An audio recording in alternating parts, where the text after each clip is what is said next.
Hello. It is me, Dennis, again. The next leg of our journey did not take us very far. The old Native American woman called up her brothers and her daughter, and told them about what happened at the cave known as the Snake Nest. They were stunned, and immediately came to their sister and mother's house. When they saw Beart, they were even more surprised. A white man did this? Beart, who had been drinking most of the morning, told them about his experiences at Dulce, New Mexico, and the two Native American shamans, one man and one woman who he had lived with, and that woman had helped him, and another to perform a 6-month dream ceremony. Beart also told them about his Bear clan, his Germanic shaman lineage, and how he had been saved from walking the path of a Wendigo by taking some astral, I guess you could call it medicine, from the native shaman he was to meet soon after. They all looked at each other, and one finally said, "Well, son of Thor, I believe you. Let us go and see the cave together. I know a medicine man that lives about an hour away, and I will call him, and have him go with us." Beart and I went outside, and he taught me a set of static arm balancing postures. He said that it comes from the Russian circus, that a lot of their tumblers and contortionists use the exact same method. I had told Beart that I wasn't as strong as I wanted to be. He said he had a cure, and that I didn't yet need to go to a gym, or get a weight set, that this would lay a solid foundation for my physical training. I was glad for the lesson, and I have no doubt it will work, but my whole body begged for mercy. One of the brothers came out, and said that the medicine man would like us to come attend the sweat lodge, to help purify any evils we picked up. I was hesitant. I have heard stories about sweat lodges, and that people have died in them. Beart accepted and urged me to go, and that this was a real sweat lodge, and not just some new age guru idiot playing Indian. The brother told Beart that his people were close to the spirits, and that what he had done had given the medicine man the courage to call a few of his own lodge together, and seal the entrance to the cave with their ways, and serving the astral connection to the spirit world that had been formed for so long, and with fear. That they would cleanse the opening of the caves and pray for their guardian spirits, to stand watch and chase away the interdimensional entities. Beart asked if they revered a god of thunder, and he was told yes, and that would be the main guardian. Beart seemed pleased. "It is good that they are doing this," he told me. "They need to reconnect to the power of their history and spiritual lineages. They will reclaim their power, and unleash their inner heroes." Beart and I then drove into a small town for supplies and checked for any free internet places, a coffee shop maybe, which we found. Beart has a serious sweet tooth, and must have had 3 caramel ice blended something, or others in the 4 or 5 hours we were there.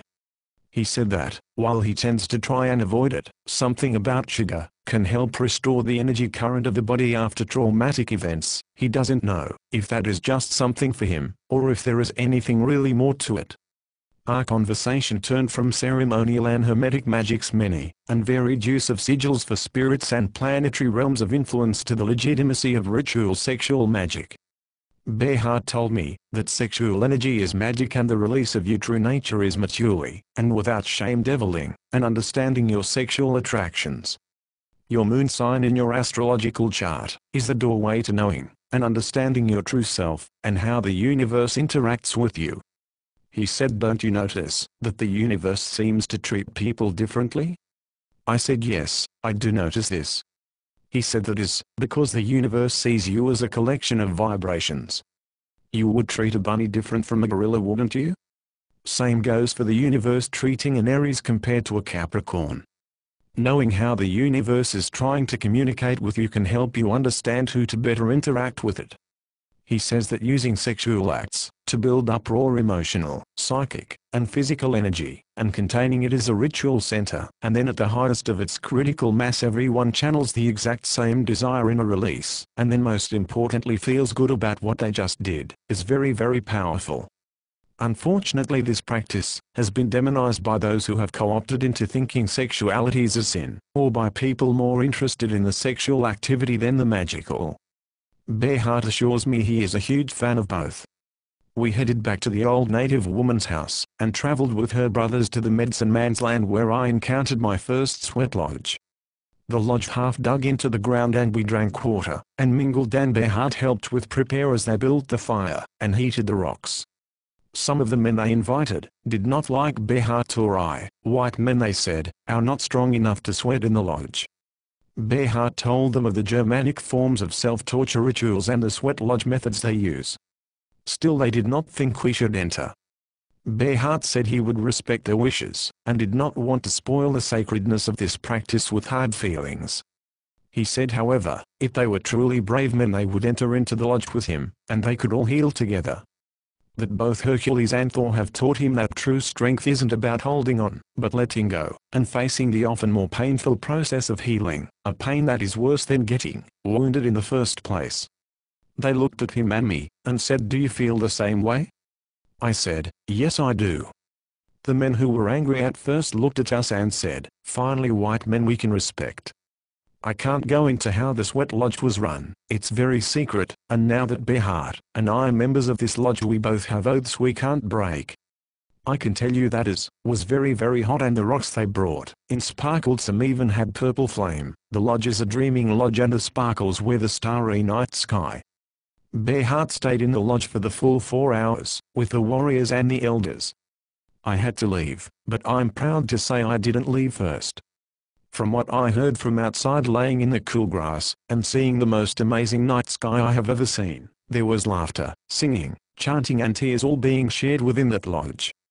I felt cleansed, and for the first time in my life whole. I didn't care if the world stopped right then and there. I was rich, and filled with a purpose and quiet strength. I feel connected to men that share a vision and a dream and all work to making that happen. A dream that benefits all humanity, not just a rich few. Beart crawled out and passed out on the grass and slept there next to the other members of the lodge. I can't sleep because I need to share this experience. Thank you for listening again.